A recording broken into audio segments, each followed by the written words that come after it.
You have probably done it this week without even noticing. You kept the kids quiet so he could finish his phone call. You made sure that he could sleep in uninterrupted after a late night. And when was the last time that he did that for you? By the end of this video, you are going to understand exactly why that asymmetry exists, what it is doing to your brain, not metaphorically, biologically, and I'm going to give you one concrete thing that you can do about it, not to fix him, but to stop you absorbing the cost by default. I'm Zoe. I work in public health, which means it is literally my job to ask why these patterns exist rather than just accepting them. I'm also a coach and a working mum, and I hear versions of this story every single week. And to add to that, it is over 30 degrees in London. I am so hot, I am so fed up, and I am so over the men in my life right now. However, I have 2 Reddit posts which I think sum up exactly how we feel a lot of the time. And then of course I'm going to add my public health knowledge on top of that. So the first post is from Reddit and it reads, I don't ask for a lot, just 20 to 30 minutes of just me alone so I can claim a few moments of sanity. But every time without fail, I am interrupted 5 minutes into my me time. My husband gets hours of time alone to himself during the day.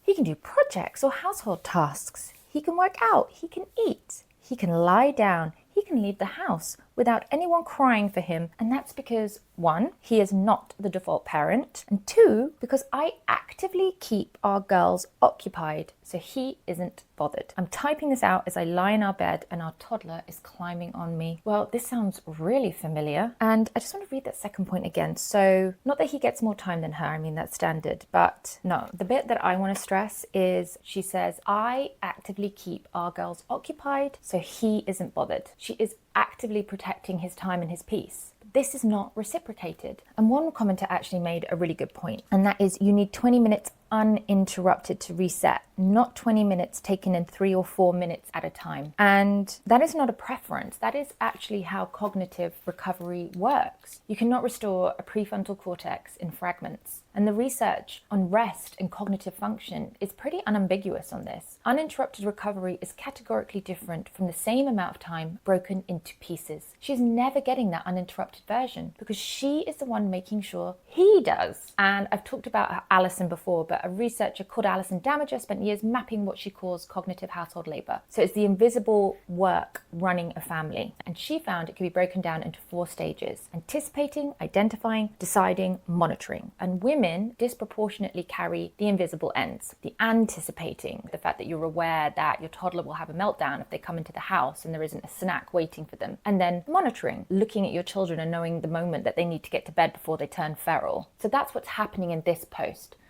She is protecting his time as a background cognitive task. But that same forethought is escaping him. He is not thinking of her time at all. And here is where the public health evidence takes us from us complaining about this together to real physical and mental impact. That kind of cognitive exposure, continuous, low level, never quite switching off. It is not just tiring. It is a documented chronic stress pattern with measurable physiological consequences. A researcher called Bruce McEwen spent decades studying what happens to the body under not acute dramatic stress, but that relentless, grinding, always on kind of stress. And he called it allostatic load, the cumulative biological cost of a nervous system that never fully gets to rest. And it's also interesting to look at the work of a Yale neuroscientist called Amy Arnsten.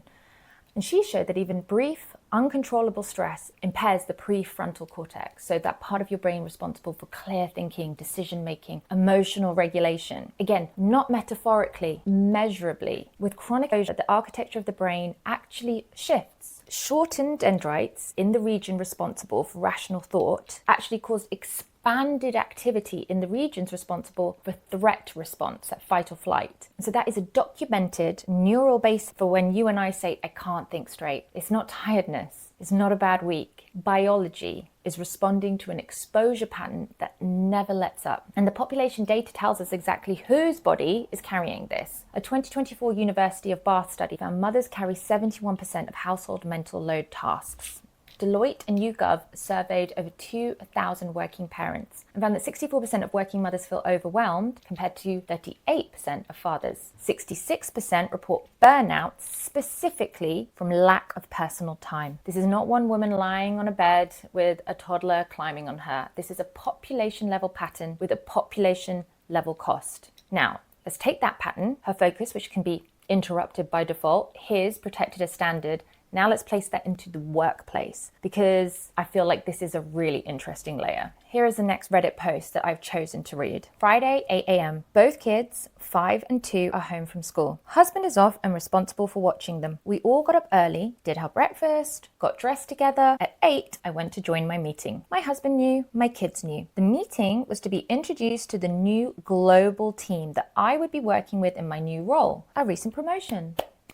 Love that. 5 minutes in, the 2-year-old is losing his mind, screaming that for sure is being picked up on my meeting. I text my husband to take him down to the basement. I get no response. Finally, things settle down. The meeting is starting to wrap up and I hear the door. I don't turn to look. After some time, the 5-year-old runs behind me and sits in the chair directly behind me. I didn't acknowledge it, but for sure, everyone on the call saw it. Honestly, I am just so embarrassed. How unprofessional for the first meeting with this group. I'm also just absolutely pissed off. It was 30 minutes. Dad couldn't keep him contained and out of one room for 30 minutes. Right now, I just feel like an absolute clown. This to me points to a household default just being replicated during work time. Kids always need their mums, and therefore whatever a mum is doing can be interrupted. And then there was a comment which was left that I found really eye-opening. Someone said that when they were working through COVID with their husband, that they always made sure that he had the kids in his meeting because it wouldn't damage his working image the same way that it would damage hers. Another commentator explained exactly why she was right. It's cute when dads deal with kids while working. When mums do, people find it unprofessional. Even if they're smiling to your face, the vibe chills. My husband has even held our children during work calls to show off his baby. He's in a male-dominated industry with a lot of old-timers. When he does it, the atmosphere is very much, well done, old boy. You're such a family man. I would sooner die than have my children casually on a call with me. And that is so true. I just thought that was so interesting because it's not something that you would really see in the workplace. But obviously, as we've been working at home, we can see that literally happening in front of our eyes more and more. Same child, same interruption. 2 completely different professional consequences. The working mum in this second post, though, is not suffering from a communication problem. This is an example of structural inequality operating across an entire household and a career simultaneously. The home pattern and the work pattern are not 2 separate issues. They are the same default. Her attention, interruptible. His, protected. And no amount of texting him instructions is going to fix that. So this is where I start with the women I coach. Not with the marriage, not with a chore chart, not with a conversation she's had a million trillion times, but with evidence. For 1 week, log every time you protect his focus and every time